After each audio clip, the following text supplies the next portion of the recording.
Good morning. मैं Pushpa Meena, government college Bandikui, assistant professor sociology. आज हम सामाजिक सर्वेक्षण के विभिन्न प्रकारों के अंतर्गत किस तरह से सामाजिक प्रकारों को वर्गीकृत किया है उसकी विस्तृत चर्चा करेंगे। पिछले वीडियो में हमने चर्चा की थी कि किसी भी समाज में सामाजिक सर्वेक्षण को, उसके उद्देश्यों, सामाजिक सर्वेक्षण की प्रकृति, विषय वस्तु एवं उसकी विशेषताओं के आधार पर विभिन्न प्रकारों में बांटा जा सकता है। इसी के अंतर्गत हमने सबसे पहले चर्चा की थी कि हम अध्ययन का क्षेत्र कितना विस्तार पूर्वक है, कितना बड़ा है, कितना छोटा है, उस आधार पे भी सामाजिक सर्वेक्षण को बांटा जा सकता है। उसके अंतर्गत हमने दो तरह के सामाजिक सर्वेक्षण की चर्चा की। एक है संगणना सर्वेक्षण और दूसरा था निर्देशन सर्वेक्षण। यानी अध्ययन क्षेत्र से संबंधित यदि संपूर्ण इकाइयों को उस सर्वे के अंतर्गत लिया जाता है तो इस प्रकार का सर्वेक्षण संगणना सर्वेक्षण कहलाता है, जिसका हमने एग्जाम्पल दिया था कि भारत में प्रति 10 वर्ष में जो जनगणनात्मक सर्वेक्षण होता है वह सर्वेक्षण इस तरह की श्रेणी में आता है।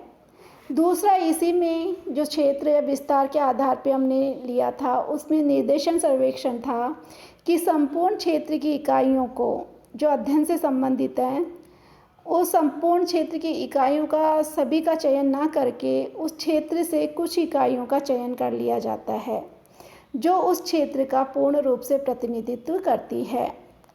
इस प्रकार का जो सर्वेक्षण था उसको निर्देशन सर्वेक्षण कहा था। दूसरा प्रकार हमने चर्चा की कि सूचनाएं किस तरह से एकत्रित की जाती हैं। सामान्यतः समाजशास्त्र में सूचनाएं दो तरह से संकलित की जाती हैं, एक तो गुणात्मक रूप से और एक संख्यात्मक रूप से। तो इस आधार पर भी सामाजिक सर्वेक्षण को दो प्रकारों में बांटा, गुणात्मक सर्वेक्षण एवं परिमाणात्मक सर्वेक्षण। अब जो अगला सामाजिक सर्वेक्षण का प्रकार है वह है उद्देश्य के आधार पर सामाजिक सर्वेक्षण कितने प्रकार के होते हैं। अध्ययन के उद्देश्य के आधार पर सामाजिक सर्वेक्षण को समाजशास्त्रियों ने 3 भागों में बांटा। पहला है विवरणात्मक सामाजिक सर्वेक्षण, दूसरा है व्याख्यात्मक सर्वेक्षण और तीसरा है अन्वेषणात्मक सर्वेक्षण। उद्देश्य के आधार पर जो सामाजिक सर्वेक्षण किया जाता है वही समाजशास्त्र में एक महत्वपूर्ण आधार होता है। यानी अधिकांश सामाजिक सर्वेक्षण इसी श्रेणी के अंतर्गत किए जाते हैं। सबसे पहले हम चर्चा करते हैं विवरणात्मक सामाजिक सर्वेक्षण।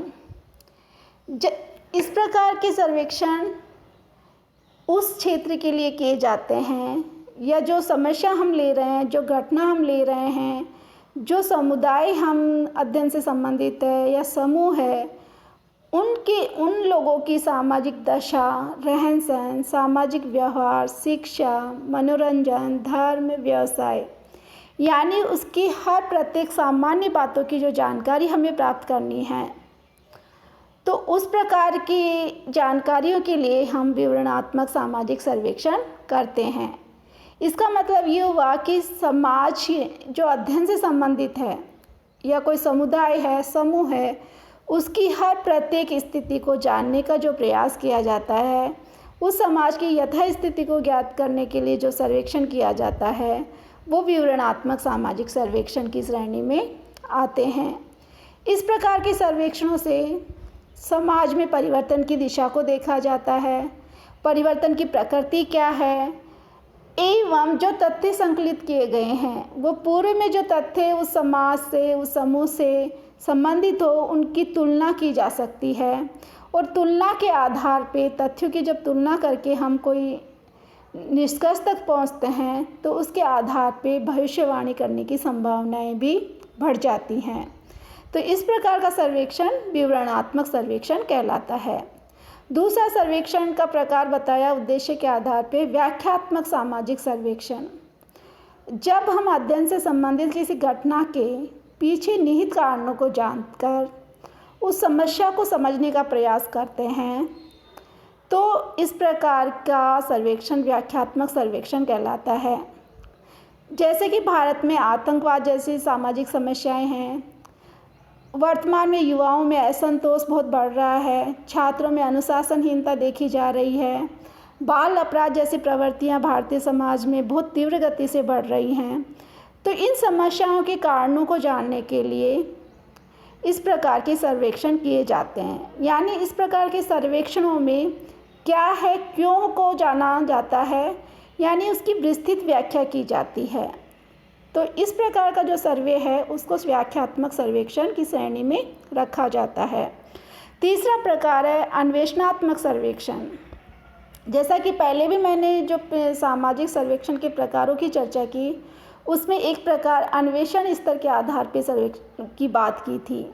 उसमें 2 प्रकार के सर्वेक्षण को लिया था हमने, पूर्वगामी सर्वेक्षण और मुख्य सर्वेक्षण। यहाँ जो उद्देश्य के आधार पे है उसमें अन्वेषणात्मक सर्वेक्षण को, जो पूर्व में चर्चा की थी, पूर्वगामी सर्वेक्षण की श्रेणी में रखा जा सकता है।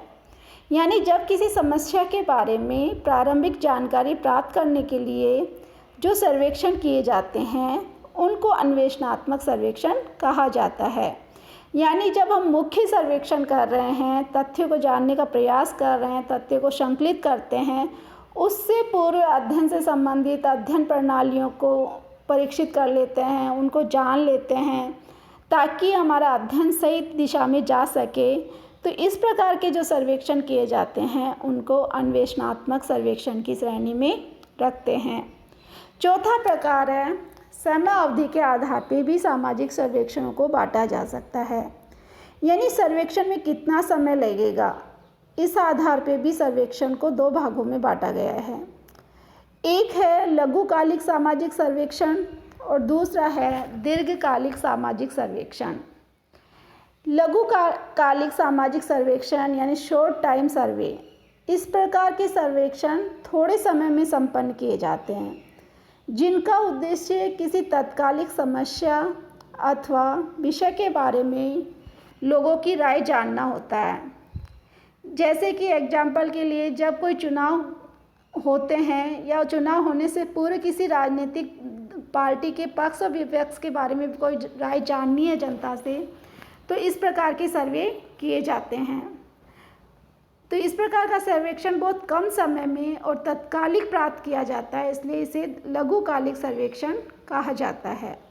दूसरा प्रकार है इसमें समय अवधि के आधार पर दीर्घकालिक सर्वेक्षण, यानी ऐसे सर्वेक्षण जो सालों तक चलते हैं।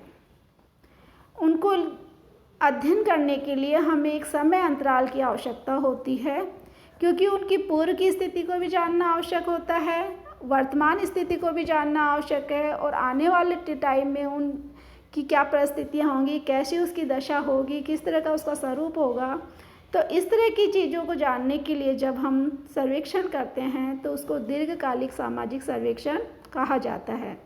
उदाहरण के लिए भारत में जाति व्यवस्था में क्या परिवर्तन हो रहे हैं, यदि इसको जानना है तो पहले तो हमें भारत में जाति के पूर्व में जो स्वरूप था उसको जानना जरूरी है, बाद में जाति के स्वरूप में क्या परिवर्तन आया उसको जानना आवश्यक है, और आने वाले टाइम में जाति व्यवस्था में किस तरह के परिवर्तन हमें दिखाई दे रहे हैं। यानी लगभग हमें 10 से 20 वर्ष का समय अवधि इसमें लेनी पड़ेगी। तो इस प्रकार के जो सर्वेक्षण किए जाते हैं वो दीर्घकालिक सर्वेक्षण कहलाते हैं। धन्यवाद।